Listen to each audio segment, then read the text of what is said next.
This is a little trick here that it's called the Florida swim bait, but you use it anywhere you want. The way I rig it is a fusion flipping hook, 5/0. I put a little weight on the front, and the reason for the weight is to keep the bait down.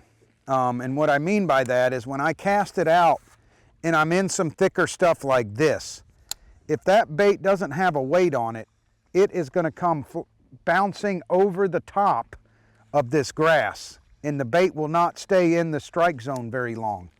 With this weight on here, as you can see, I can burn this thing across the top of the water and keep it in the strike zone. Just that little bit of weight makes a huge difference.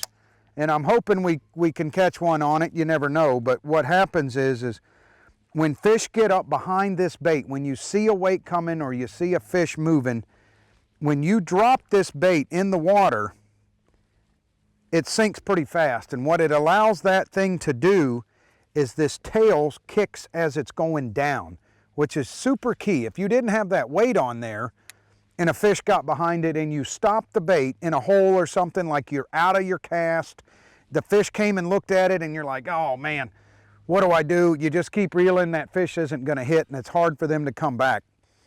But if you were to stop the bait and it falls like a bait fish, which means the tail has to kick like it's going to the bottom, that fish will commit and grab the bait. That's why it's very important for that weight. Now, the second important part of this whole scenario is heavy cover swim bait, 7/6 heavy rod. When you get them in this stuff, you gotta get them out. The most important probably is the 10-to-1 Revo Rocket.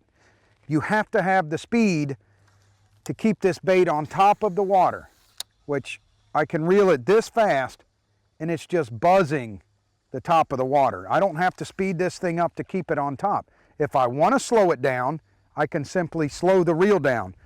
But with that weight on there, you need a high gear ratio reel to keep that bait moving.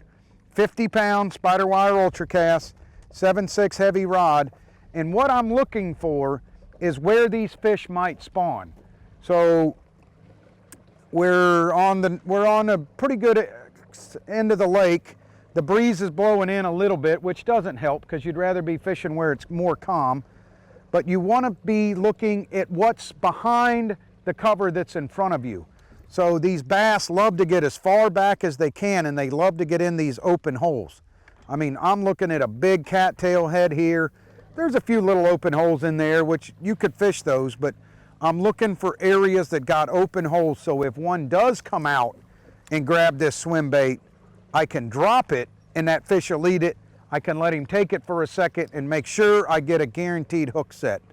So we'll start fishing it a little bit and you'll see the cover that I'm trying to tackle with this thing. And realistically, there's only one bait to throw in here and do this, and that's this topwater swim bait. And always keep an eye.